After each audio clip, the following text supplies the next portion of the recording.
താമരശ്ശേരി ചുരത്തിൽ തുടർച്ചയായി വീണ്ടും മണ്ണിടിച്ചിൽ. വ്യൂ പോയിന്റിൽ വീണ്ടും മണ്ണിടിഞ്ഞു. ചുരം ഉൾപ്പെടുന്ന വനമേഖലയിൽ ശക്തമായ മഴ തുടരുകയാണ്. അതേസമയം യോഗത്തിൽ സ്ഥിതിഗതികൾ വിശദമായി വിലയിരുത്തി ചുരത്തിലെ യാത്രയ്ക്ക് കർശന നിയന്ത്രണം ഏർപ്പെടുത്തിയെന്ന് മന്ത്രി കെ രാജൻ പറഞ്ഞു. നാളെ രാവിലെയോടെ ഗതാഗതം പൂർണ്ണമായും പുനരാരംഭിക്കാനാകുമെന്നും മന്ത്രി പറഞ്ഞു. 50 അടി ഉയരത്തിലാണ് ഈ പൊട്ടലിൻ്റെ ഏറ്റവും പ്രധാനപ്പെട്ട പ്രഭവ കേന്ദ്രം ഉണ്ടായിട്ടുള്ളത്. ഒരു വെള്ളച്ചാൽ രൂപീകരിക്കപ്പെട്ടതായി കണ്ടു. അതിനെ തുടർന്ന് കർശനമായിട്ടുള്ള നിയന്ത്രണം ദുരന്തത്തിലെ ഈ വഴിയിലെ ചുരത്തിലെ യാത്രയ്ക്ക് വേണ്ടി ഏർപ്പെടുത്തിയിരുന്നു.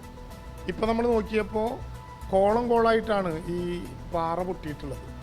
അതിലെ ഒരു ബ്ലോക്ക് താഴത്തേക്ക് പോയതിനെ തുടർന്നാണ് അവിടെ വെള്ളച്ചാൽ രൂപപ്പെട്ടത് എന്നാണ് ബന്ധപ്പെട്ട ആളുകളുടെ ഒരു നീക്കമല്ല. ഈ അടിയന്തരമായി നാളെ തന്നെ ഇപ്പോൾ ഇന്ന് കോഴിക്കോട് ജില്ലാ കളക്ടർ PWDയുമായിട്ട് പ്രാഥമികമായിട്ടുള്ള സംസാരം നടത്തിയിട്ടുണ്ട്.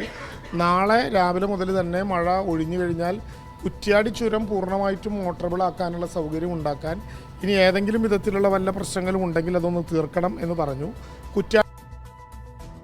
PV ജോഷില ചേരുകയാണ്. ജോഷില, ഈ ഗതാഗത പ്രശ്നമടക്കം നാളെ രാവിലെയോടെ പൂർവ്വസ്ഥിതിയിലാക്കാനുള്ള ശ്രമങ്ങളാണ് നടക്കുന്നത്. പക്ഷേ മഴ വലിയ ആശങ്ക സൃഷ്ടിക്കുന്നുണ്ടല്ലേ ഇപ്പോഴും? തീർച്ചയായും അസിത, ഇവിടെ ഇപ്പോൾ മഴ ശക്തമായി തുടരുകയാണ്. മാത്രമല്ല നല്ല കോടമഞ്ഞും ഉള്ളതിനാൽ വലിയ പ്രതിസന്ധി തുടരുകയാണ്. മണ്ണിടിച്ചിലുണ്ടായ ഭാഗത്ത് കഴിഞ്ഞ ദിവസം 24 മണിക്കൂറിനുള്ളിൽ തന്നെ മണ്ണും പാറക്കഷ്ണങ്ങളും മാറ്റാൻ സാധിച്ചിട്ടുണ്ട്. രാവിലെ പൂർണ്ണമായും ഗതാഗത യോഗ്യമാക്കിയിട്ടുണ്ടായിരുന്നു. എന്നാൽ ഉച്ചയോടെ ഉണ്ടായ മഴയുടെ ശക്തി കൂടിയതോടുകൂടിയാണ് ഈ ഭാഗത്ത് നിന്നും വീണ്ടും മണ്ണും പാറക്കഷ്ണങ്ങളും റോഡിലേക്ക് പതിച്ചത്.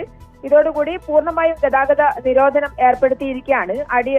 അടിവാരത്തും അതുപോലെ തന്നെ കൽപ്പറ്റ ബൈപ്പാസ് ജംഗ്ഷനിലും വാഹനങ്ങൾ തിരിച്ചുവിട്ടിരിക്കുകയാണ്. അതിനിടയിൽ കുടുങ്ങിയ 12ഓളം വാഹനങ്ങളെ സുരക്ഷിതമായി പുറത്തേക്ക് എത്തിക്കാനും സാധിച്ചിട്ടുണ്ട്. അതുപോലെ തന്നെ ഹിറ്റാച്ചി സംവിധാനങ്ങൾ അടക്കം സ്ഥലത്ത് ഉണ്ട്. മണ്ണും പാറക്കല്ലുകളും ഒക്കെ തന്നെ നീക്കിക്കൊണ്ടിരിക്കുകയാണ്. ആംബുലൻസ് സർവീസ് മാത്രമാണ് ഇപ്പോൾ തുടരുന്നത്. കോഴിക്കോട് ഡെപ്യൂട്ടി കളക്ടർ രേഖയുടെ നേതൃത്വത്തിലാണ് പ്രവൃത്തികൾ നടന്നുകൊണ്ടിരിക്കുന്നത്. ഡിവൈഎഫ്ഐ അടക്കമുള്ള യൂത്ത് ബ്രിഗേഡ് അടക്കമുള്ള സംഘടനകൾ സന്നദ്ധ സേവനങ്ങൾ നടത്തിക്കൊണ്ടിരിക്കുന്നുണ്ട്.